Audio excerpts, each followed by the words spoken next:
A very good evening to you and welcome to tonight's edition of Primetime News, coming to you live from the Newsfirst studios here in Colombo. My name is Krishan Devasagaya. And I am Mahara. Let's have a look at your headlines for tonight. The headlines on Newsfirst. Rumesh Tharanga brings gold glory to Sri Lanka at the Commonwealth Games after 2 decades. Unrest reported at Mahara prison. Police and STF deployed. 2 fishermen dead and 3 missing after fishing boats encounter strong winds. Southwestern areas to see reduced rainfall after tomorrow. Hot weather conditions to continue in several provinces. Lawyers say appeals will be filed against the death sentences imposed on Pujitchai Sundara and Hemasiri Fernando.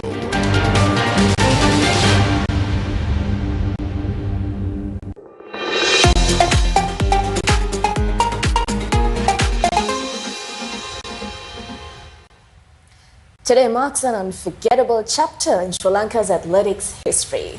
Yes, a moment that ended a 2-decade-long wait for a Commonwealth Games gold medal in javelin as Rumesh Tharanga etched his name in history and placed Sri Lanka firmly on the global athletics map. Steven Machado is ready to bring us more. Well, thank you, Viara, and thank you, Krishan. Now, indeed, Rumesh Tharanga, the rising star of Sri Lankan athletics from Horana, delivered a remarkable performance to secure gold in the men's javelin throw event at the 2026 Commonwealth Games. A historic victory that reflects years of dedication and determination while marking the beginning of a new era for Sri Lankan athletics. Let's now take a look at that performance. මම දැන් meet එකට ගියොත් ඊට කලින් meet එකට අනිවාර්යෙන් චොප්රා ගහනවානේ. කොහොමද චොප්රා අනිවාර්යෙන් ගහනවා. මම ඊට පස්සේ යට තියෙන ප්ලේස් එක තමයි මම බලාපොරොත්තු වෙන්නේ. හැබැයි නමුත් දැන් තරඟයකට ආවොත් මම අනිවාර්යෙන් එයාට ඇටැක් කරනවා.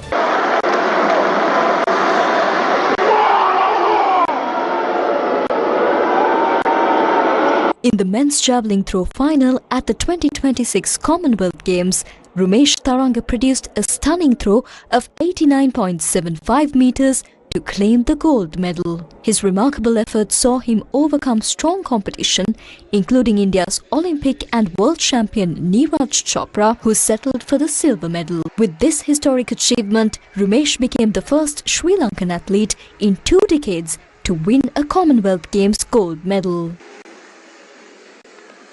It was Sri Lanka's first Commonwealth gold medal since weightlifter Chintana Vidanage's triumph in 2006 and the country's first ever gold medal in a track and field event at the Games. After a 76-year wait, Sri Lanka once again reached the top of the podium in a Commonwealth athletics event as the national anthem echoed through the Glasgow Stadium in Scotland. The golden boy. What an incredible hero he is. The Sri Lankan. Patirage.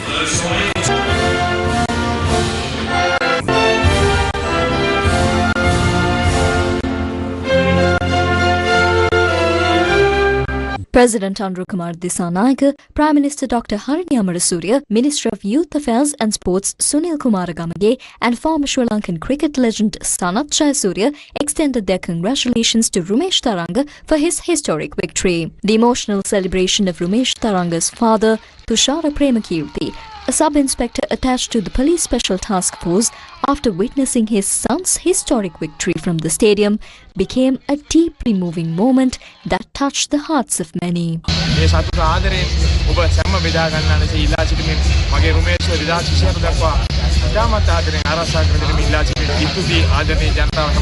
Residents of Yalagala Horana, which is Rumesh's hometown, celebrated the victory in this manner.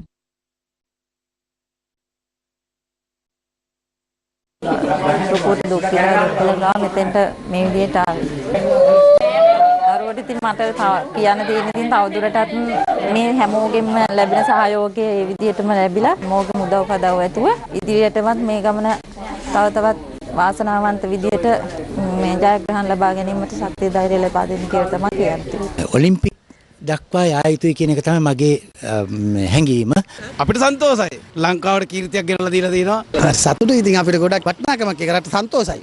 ලංකාවට goal මෙඩලයක් ගෙනලා ගන්න ඉතින් අපේ ක්‍රීඩකයෙක් කොච්චර වටින දෙයක් ඒ වගේම ගැම්මක්. ශ්‍රී ලංකීය පුරවැසියන් වශයෙන් අපිට මහත් වූ සතුටක් මේ වගේ ඉදිරියට යනවා කියන්නේ ලංකාවේ මේ ක්‍රීඩාවේ ඉදිරි අනාගතයේ මම හිතන්නේ සුබ සිහිනයක් තියෙනවා. අපි ඇත්තටම ආඩම්බර වෙනවා සහ සතුටු වෙනවා. ඒ වගේ මෙයාට සුබ පැතුම් එක් කරනවා මේ වගේ ජයග්‍රහණ තව තවත් ලංකාවට ගේන්න ශක්තිය ලැබෙන්නේ කියලා. මම සතුටු වෙනවා වගේ ආඩම්බරත් මට ගොඩක්ම සතුටුයි කියන්න වචන නෑ. ඉතින් මේ රටට මේ වගේ එකක් ලැබෙනවා කියලා. මේක ඇවිල්ලා ගොඩක් ආඩම්බර වෙන්න ඕන දෙයක්. ගොඩක් කාලෙට පස්සේ අපිට මේ රන් පදකමක් හම්බෙලා තියෙන්නේ. රුමේෂ් තරංග ඔබට අපගේ හදපිරි උණුසුම් සුබ පැතුම්. අපිට ඇත්තටම මේ ඔබ ගත් ජයග්‍රහණය ගැන ඉතාමත් සන්තෝෂයි. මට කියන්න බැරි තරම් සතුටක් තියෙන. අපේ ජාතික කොඩිය ලෝකයේ ඉහළින් බැබලෙනවා දකින්න හැම මොහොතකම සතුටක් දැනෙනවා. සුබ පැතුම් මං ගේනවා. Weather first. From the Commonwealth Games in Scotland, we now take a look at the weather situation taking place across the island. The Department of Meteorology says that the heavy rainfall currently affecting the southwestern part of the island is expected to ease after tomorrow. Stevin is once again ready to give us a more detailed weather forecast for the rest of the weekend. Stevin. Yes, thank you once again, Krishan and Viara. Now, the Department of Meteorology predicts that heavy rainfall tonight and also says rainfall exceeding 100 millimeters is likely at some places in the western, Sabaragamuwa and northwestern provinces, as well as in the districts of Kandy, Nuwara, Galle and Mahara. Now, looking ahead to tomorrow's weather, the Department of Meteorology says showers may occur from time to time in the Sabaragamuwa province and in the Kandy and Nuwara districts. Some areas may receive heavy rainfall exceeding 50 millimeters. Now, several spells of showers are also expected in the western and northwestern regions, as well as in the Galle and Mahara districts. Now, meanwhile, showers or thunder showers are likely after 2 p.m. tomorrow in the Uva province and in the Ampara and Batiklo districts. Now, the Department of Meteorology says dry weather conditions are also expected to continue in other parts of the island, according to the forecast issued this evening. Meanwhile, the Department of Irrigation says there is a possibility of minor flooding in low-lying areas belonging to the Dehiovita, Ruanwala, Sithavaka Divisional Secretariat divisions along the Kalani River over the next 48 hours. Let's now take a look at some other weather-related incidents that took place across the island. 2 spill gates of the Canyon Reservoir, which lies in the Kalani River basin, were opened by 6 inches each early this morning. Water is being released downstream into the Lakshapana Reservoir via the Kalani River. The Disaster Management Centre says that if the water level at the Lakshapana Reservoir continues to rise, its spill gates will also be opened. As a result, a minor flood warning has been issued for low-lying areas within the Dehiovita, Ruanwala and Sithavaka Divisional Secretariat divisions along the Kalani River for the next 48 hours. What is the situation along the Mahavali River? Due to heavy rainfall in the Mahavali catchment area, 6 spill gates of the Polgola Barrage were opened this morning. The engineer's office at the Polgola Barrage has urged the public to exercise caution when using the Mahavali River. Meanwhile, the Department of Irrigation says the water level of the Mahavali River is rising in the Peradeniya area due to the ongoing rainfall. This is the manner in which several machines that had been brought to repair the Kalu Bridge in Peradeniya were submerged by floodwaters.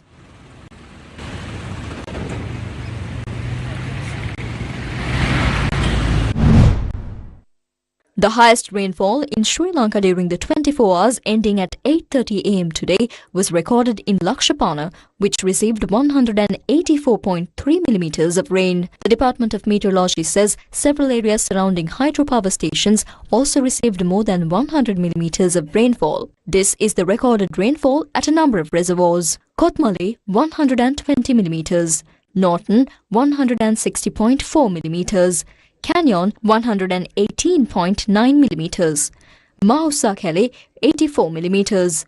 More than 100 millimeters of rainfall was also recorded in Aranayaka, Handessa, Kalupahana Estate and Udugoda during the past 24 hours. What is the weather forecast for the next 24 hours?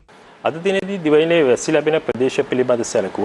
at today's weather conditions, intermittent showers are expected at several places in the western, Sabaragamuwa and northwestern provinces, as well as in the Galle, Mahara, Kandy and Nuwara Eliya districts. Heavy rainfall exceeding 100 millimeters is also expected at some locations in these areas today. Light showers may occur in the Matale, Anuradhapura and Hambantota districts. The rest of the island is expected to experience mainly dry weather throughout the day.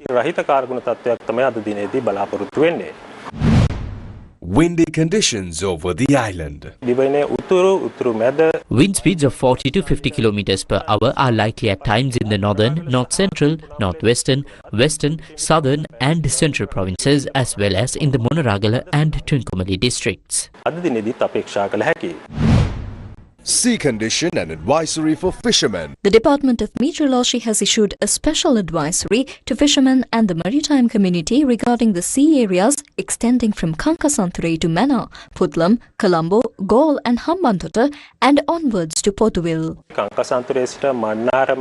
With regard to the sea areas around the island, wind speeds are likely to increase up to 60 to 70 kilometers per hour at times today in the sea areas extending from Kankasanthurei to Mana, Putlam, Colombo, Galle and Hambantota and onwards to Potuville. These sea areas are also expected to be very rough at times throughout the day. We advise fishermen and the maritime community to refrain from fishing and other naval activities in these sea areas until further notice.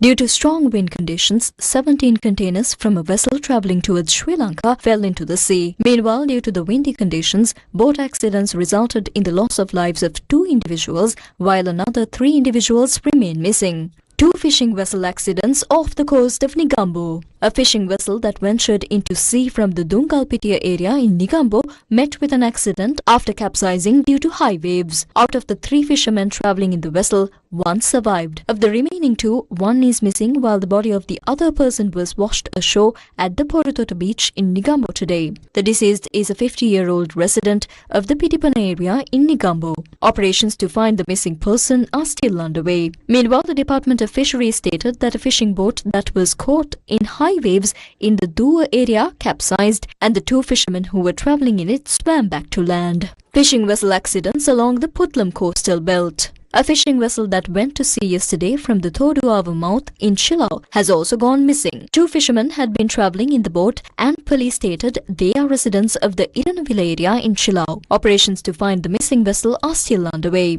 Meanwhile, a fisherman died due to a vessel capsizing in the Battalangundua Sea area in Kalpitia. Containers fallen into the Sea off Colombo. 17 containers fell from a vessel into the sea area located about 17 nautical miles west of the Colombo port. Since those are empty containers, it is believed that they are floating in the sea. We have warned that those containers could be floating in the sea areas from Kaluthara to Putlam, especially around the Negombo Sea areas.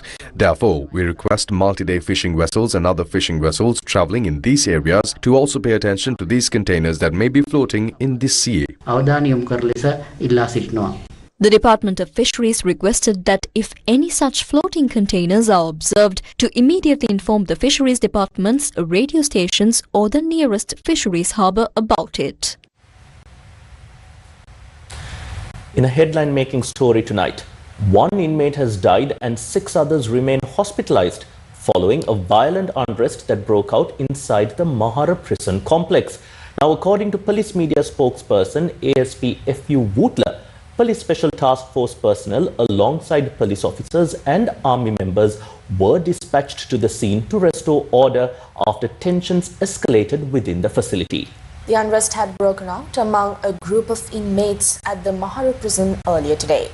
According to the latest update we received, Sri Lanka Army personnel have been deployed to provide security around the prison, and a Bell 412 helicopter has also been deployed by the Sri Lanka Air Force for area surveillance. Police suspect that the unrest has arisen among a group of drug addicts. Meanwhile, Minister of Justice and National Integration Attorney at Law Harshana Nanakara stated that a fire has also been reported during the unrest within the Mahara prison. The minister also said that a group of inmates have climbed onto the roof there. Minister Mahara further stated that the Commissioner General of Prisons and a team of officials have been dispatched to the location to take necessary measures to control the situation. He noted that security outside the prison has been further intensified.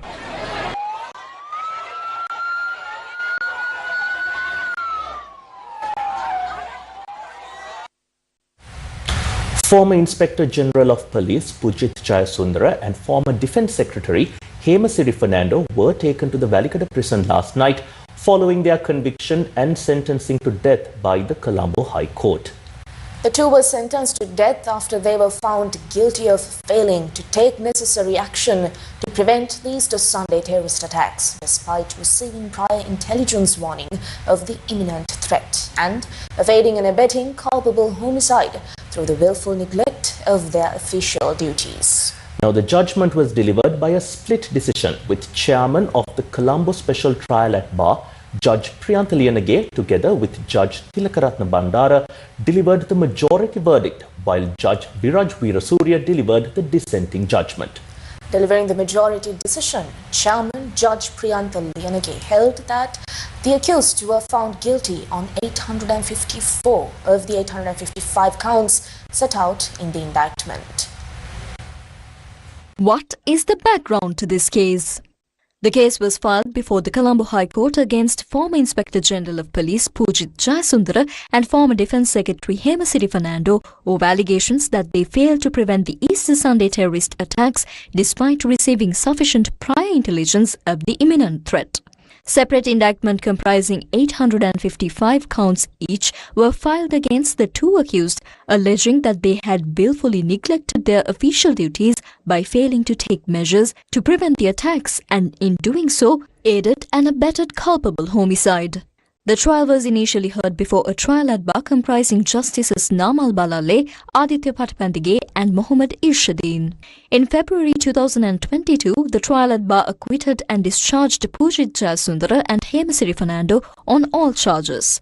Pujith Jayasundara and Hemasiri Fernando were acquitted in the case instituted by the Attorney General without being called upon to present their defence or adduce defence evidence. What happened after that judgment? Following the acquittal, the Attorney General filed an appeal before the Supreme Court contending that the High Court judgment was erroneous and challenging the decision of Colombo Trial at Bar, which had acquitted and discharged Pujith Jayasundara and Hemasiri Fernando. On the 5th of November 2024, a five-judge bench of the Supreme Court comprising Justices Preeti Padman Surasena, Yasantha Kodagoda, Kumudini Wickramasinghe, Mahinda Samayawardana and Arjuna Besekara set aside the Colombo High Court judgment acquitting the accused and directed that the defence be called before a newly constituted trial at bar. Thereafter, the retrial proceeded before a specially constituted trial at bar comprising Judges Priyantha Liyanage, Tilakaratna Bandara and Viraj Weerasurya. Yesterday, the court first delivered its judgment in respect of former Inspector General of Police Pujith Jayasundara.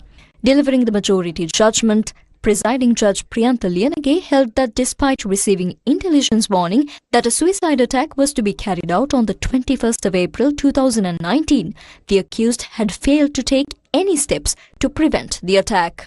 Excerpt.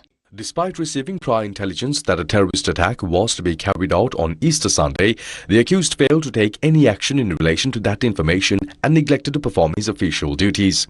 As a result, 268 persons lost their lives and a further 586 persons sustained injuries. During the relevant period, the accused was serving as the Inspector General of Police of Sri Lanka. He was the officer constitutionally and statutorily entrusted with the responsibility of protecting citizens and ensuring public security. The accused received 8 separate intelligence reports relating to the Easter Sunday attacks.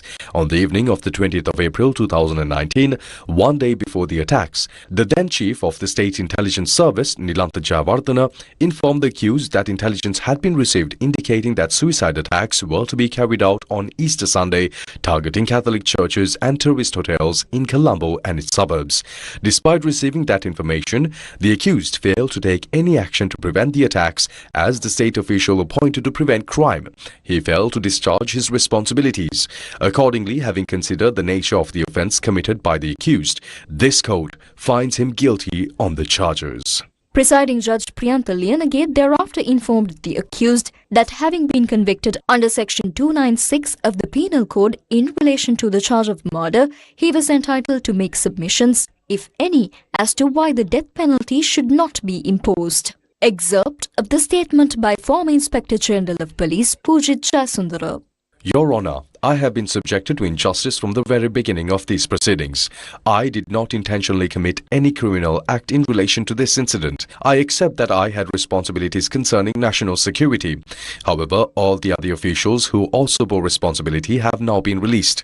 I functioned as a part of a team of officers. The principal officials responsible for these attacks have all been released, and I alone have been treated unfairly. As the Inspector General of Police, I discharged my duties to the best of my ability. Please consider how inhumane it is for this to happen to a former Inspector General of Police. Since this incident, I have endured immense suffering. My wife and 2 children have suffered in the same way. Nearly 299 civil cases have been filed against me arising from this incident. My family continues to depend on me for their livelihood. I have nothing more that I can do. I believe this is the result of my past karma. I am now 66 years old. I respectfully request this court to consider my circumstances on humanitarian grounds when imposing sentence. End of excerpt. Thereafter, appearing on behalf of the Attorney General, Deputy Solicitor General Dilip Piris urged the court to impose the maximum sentence available in law on the accused.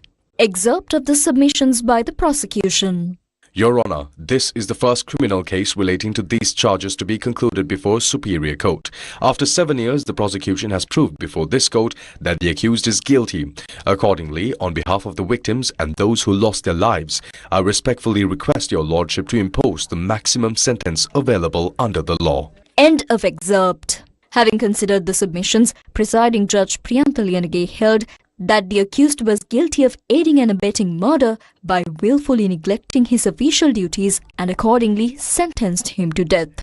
Extract of this sentence produced by the court. Having regard to the nature of the offence committed by the accused, this court sentences the accused to death. Accordingly, it is ordered that the accused be hanged by the neck until death at such time, on such date, and at such place as may be appointed by His Excellency the President of the Democratic Socialist Republic of Sri Lanka. The court thereafter delivered its judgment in the case against former Defence Secretary Hemasiri Fernando.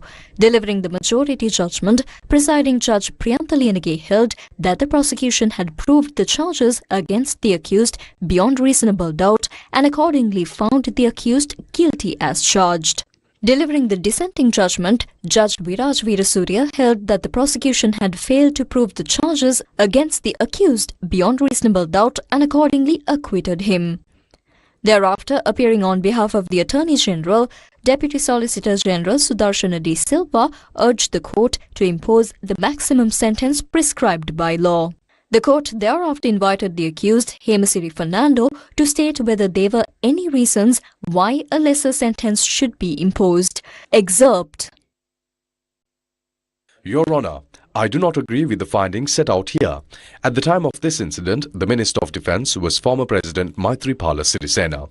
At the time, he was overseas. He left the country without appointing an acting Minister of Defence. In the absence of the Minister, the functions of the Defence Secretary also became ineffective. I had no authority to convene the National Security Council or to impose a curfew. After I was appointed Defence Secretary, I inquired from President Maithripala Sirisena about intelligence matters. He informed me that Nilantha Jayawardena would brief him directly on the intelligence matters and instructed me to confine myself to administrative responsibilities. For 4 years, Nilantha Jayawardena briefed the President directly on intelligence matters. On the day before the attacks, I did not receive any written intelligence report from him. I only received 2 WhatsApp messages. On the evening before the attacks, Nilantha Jayawardena telephoned me and informed me that intelligence had been received indicating that attacks were imminent. I asked him whether the intelligence was reliable. He replied that it was still being verified and that he would report back to me. Approximately 1,500 intelligence officers were under the command of Nilantha Javardhana. He had the resources to verify and confirm that intelligence through his officers. However, he failed to do so. Having considered the submissions, presiding judge Priyantha Liyanage held that the accused was guilty of aiding and abetting murder by willfully neglecting his official duties and accordingly sentenced him to death. Excerpt of the sentence pronounced by the court. The responsibility for ensuring the safety and security of citizens rests with the Ministry of Defence. Having regard to the gravity of the charges proved against the accused, this court sentences the accused to death. Accordingly, it is ordered that the accused be hanged by the neck until dead at such time, on such date, and at such place as may be appointed by His Excellency, the President of the Democratic Socialist Republic of Sri Lanka. Following the imposition of the death sentences, former Inspector General of Police Pujit Jayasundara and former Defence Secretary Hemasiri Fernando were taken to Walikata prison last night.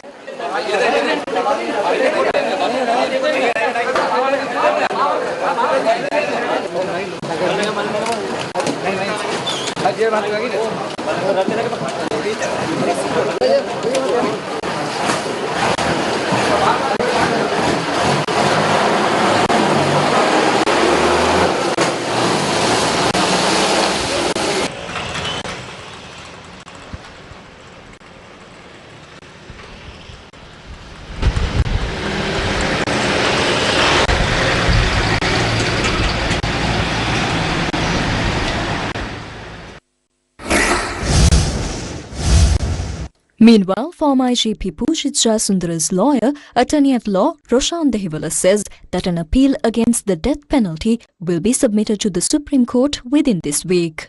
පොලිස්පති පූජිත ජයසූරිය මහත්මයාව ගිහිල්ලා හම්බ වෙලා ඔහුගේ අභ්‍යාචනය සම්බන්ධයෙන් කටයුතු කිරීමට උපදෙස් ලබා ගැනීමක් කළා. ඒ අනුව අපි මේ සතිය තුල ශ්‍රේෂ්ඨ අධිකරණයට අභ්‍යාචනයක් කිරීමට බලාපොරොත්තු වෙනවා. In more local news, the ICT Law Conference 2026, organized by the Sri Lanka ICT Lawyers Association, was held in Colombo today. The inaugural session of the conference was held under the theme Cybersecurity and the Rule of Law, Building a Resilient Digital Governance. ICT Law Conference 2026, organized by the Sri Lanka ICT Lawyers Association, was held in Colombo. The theme of the inaugural session was Cybersecurity and the Rule of Law, Building Resilient Digital Governance. The event was attended by Chief Justice Preeti Padman Surasena, Minister of Justice Harshana Nanayakara, Inspector General of Police Attorney Priyantha Veerasurya, President of the Court of Appeal President's Council Rohantha Abesurya, President of the Bar Association of Sri Lanka Rajiv Amarasuriya, Secretary to the Minister of Digital Economy Varuna Sri Dhanapala, Head of the Department of Law of the Queen Mary University of London, Professor Ian Walden, as well as judges of the Supreme Court and the Court of Appeal, senior government officials, legal professionals and ICT experts. In human history, every aspect of our lives had been transformed by digital innovation, and the law is no exception. Within a span of a single professional lifetime, technology has fundamentally transformed the practice of law. Yet, every great technological revolution presents us with a paradox. The same innovations that expand opportunity also create new risks. Our challenge, therefore, is not whether technology should become part of our legal system. It has. The real challenge is ensuring that the rule of law evolves with technology while remaining faithful to the enduring principles that have always guided the administration of justice: fairness, due process, accountability, judicial independence, and respect for human rights. The Ministry of Justice and National Integration remains fully committed to strengthening Sri Lanka's legal framework to address emerging digital challenges. We recognize that cybersecurity is no longer simply a technical issue. It's a matter of national security, economic stability, public confidence, and the protection of fundamental rights. Building the public trust in digital systems depends on ensuring that innovation is accompanied by accountability, transparency, and strong legal safeguards. The courts have been digitalized. That means record room is in the computer. So the heart of the court has come into the computer. Electronic filing is not the same as physical filing. Physical filing, you You take everything possible and bind it and dump it in court, and this is the report. Electronic filing, you can't do it in there. So you have to file this petition separately, affidavit separately, caption separately, questions of law separately, prayers separately, so that there is a system, and every item will go into a particular place in the system, so that it becomes easily retrievable, and that's the item. And although we say we convert the existing court system to e-court system operates on a different way through a different system, more favorable for the user. Technology serves justice, that it protects rights rather than diminishes them, and that it strengthens institutions rather than weakens them. We are all engaged, obviously, in this issue of the extension. The Minister and I are on social media, and from time to time we get attacked by fake accounts from those who are driven by other purposes. 2 weeks ago, the Minister got attacked for the Migambo issue, and probably more the opposition than the government. So it is important that conferences such as this discuss. The Minister knows, I know, and all of those who are on social media know that it can happen. And those are also, I think, part of cyber security, cyber risk, which must be considered. The Sri Lanka Journal of Information and Communications Technology Law was also launched during the conference.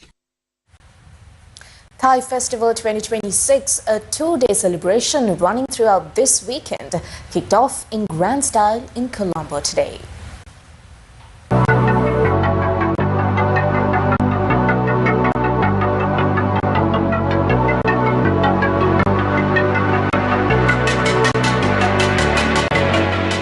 Diplomatic, economic and cultural relations between Sri Lanka and Thailand take centre stage this weekend as Colombo officially inaugurates its largest scale Thai festival to date. Hosted at Siam Nivasa and the Colombo Municipal Council throughout this weekend from 11 a.m. to 8 p.m. with completely free entry, the full-scale celebration highlights the deep century-old cultural bonds between Sri Lanka and Thailand. As ambassador of Thailand to Sri Lanka, I have been privileged to witness a new chapter in our bilateral diplomatic relations, which our partnership continued growing and reached the 70th anniversary last year. A series of celebration activities have been undertaken up until present. Several important milestones have been achieved. The Thailand-Sri Lanka FTA was signed, and which we hope it soon enter into force soon to help create opportunities for business community in both countries.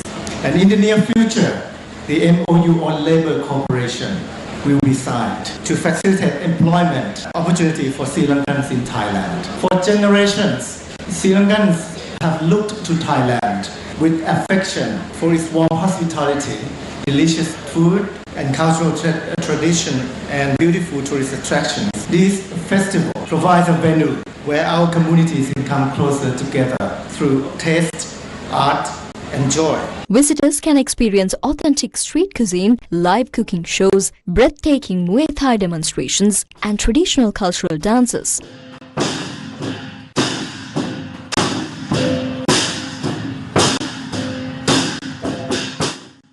Guests can also admire the 8 styles of Thai national royal dresses, snap AI-generated photos in traditional attire, and enter a grand raffle draw to win round-trip tickets to Thailand and luxury hotel stays.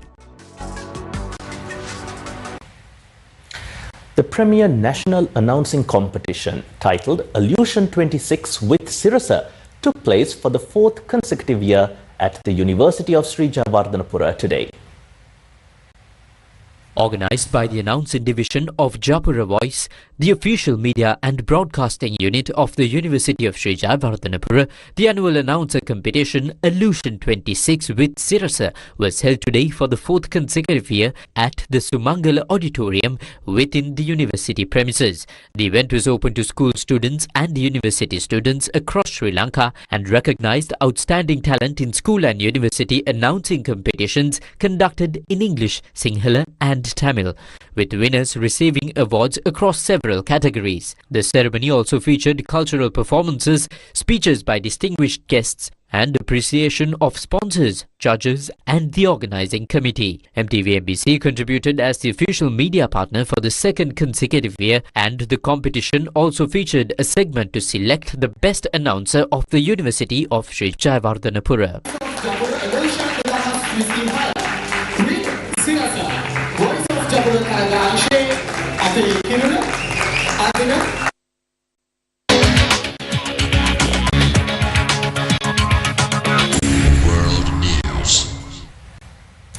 We now shift your attention towards the developments in the Middle East, where Kuwait's army says it detected and destroyed hostile drones in the country's airspace in what it described as an Iranian attack against several vital facilities.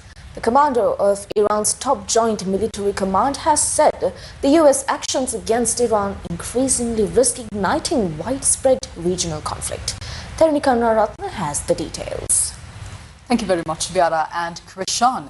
Yes, indeed, Kuwait's foreign ministry has condemned Iran's continued aggression against it after a drone attack earlier today targeted vital installations. The ministry said Iran's attacks are a flagrant violation of Kuwait's sovereignty and reveal a determination to persist in a hostile approach. Now, meanwhile, Iranian Foreign Minister Abbas Araghchi condemned the UK's decision to label the IRGC as a state threat and criticized British involvement in US-Israeli attacks on Iran in a call with UK Foreign Secretary Ed Miliband. Now, at the same time, Iranian Parliament Speaker and top negotiator Mohammad Bagher Ghalibaf said Iran has won the war, but it must consolidate and cement this victory. Kuwait said it intercepted hostile drones fired into its territory as part of Iranian aggression. Falling debris caused damage but no casualties. In a statement, the army blamed the attack on Iranian aggression and warned that any upcoming explosions would likely be caused by air defense interceptions. Iranian Foreign Minister Araghchi pointed to US and Israeli aggression as the main cause of regional instability and noted that Iran had engaged in diplomacy in good faith before Washington breached past agreements in a call with UK Foreign Secretary. He also stressed Iran's determination to establish mechanisms with Oman to manage traffic in the Strait of Hormuz, warning third parties against obstructing the process. Additionally, he asserted that allowing territory or resources to be used for attacks against Iran constitutes aggression under international law, granting Tehran the right to self-defense. Maritime traffic through the Strait of Hormuz has again dropped sharply, while shipping through the Bab al-Mandab Strait remains steady. Meanwhile, the United Kingdom Maritime Trade Operations reported that a tanker has been struck by an unknown projectile 11 nautical miles northeast of Lima, Oman. The strike caused damage to the engine room, leaving the vessel not under command or unable to maneuver. Another tanker has reported an explosion and a large splash in close proximity, 21 nautical miles northeast of Kazab, Oman. Meanwhile, around 50,000 migrants crossed into Spain's North African exclave of Ceuta this week, a mass influx that overwhelmed local authorities. At least 67 people died during the crossings, which prompted tighter border security measures across Europe. Officials say almost all those who reached the enclave on the 30th of July have returned. Spain's interior minister said today that the death toll had risen to at least 67. Some drowned and some were crushed while trying to climb the breakwater that holds the border fence. Head of Ceuta's local government said as many as 60,000 people had pushed across over the past couple of days. It comes after Italy temporarily suspended the EU's border-free Schengen arrangement with Spain, as Prime Minister Giorgia Meloni called the scenes shocking. Finland and Denmark backed Italy's move, while Czech Prime Minister urged a temporary suspension of Spain's Schengen membership. In a letter to European Commission President Ursula von der Leyen, Spanish Prime Minister Pedro Sanchez said he had serious concerns about some European governments. He said, quote-unquote, The European Union cannot afford this kind of selfish, polarizing and unlawful reaction. Meanwhile, 22 of the EU's 27 countries also called for emergency talks in an open letter, citing serious concerns regarding the developments in Ceuta. Taking a look at more local news, the Junior National Scrabble Championship 2026 was held in Colombo today, bringing together the country's top young Scrabble players from across the island. Organized by the Scrabble Federation of Sri Lanka, the tournament featured competition across 3 age categories.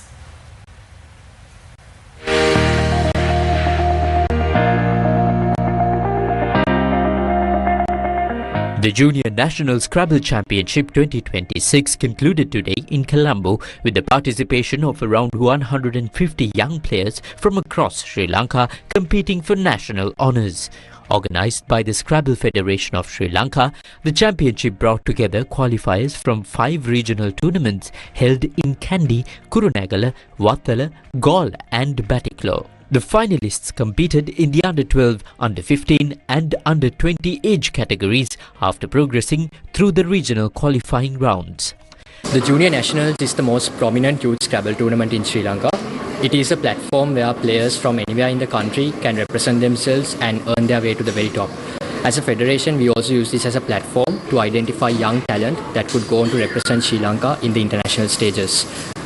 Sri Lanka in the past has produced 2 World Youth Scrabble champions, and that is a fact that we can all be proud about as a country.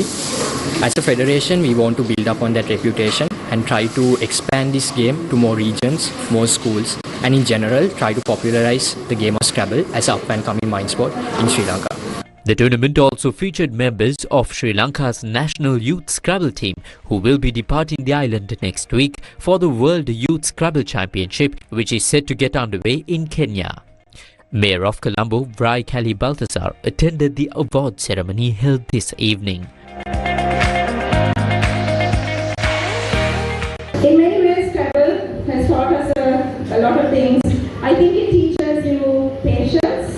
It teaches you not just expand your vocabulary, which are the things that I think are the useful tools, but it also teaches you, which I think sport does in general, it teaches you how to win and how to lose. I think this is very important. The fact that sport and games teach us winning and loss, teaches us patience, and it teaches us how to be better people. The Junior National Scrabble Championship is now in its 4th consecutive year and continues to provide the young players with the opportunity to compete at the highest national level while inspiring the next generation of Scrabble talent.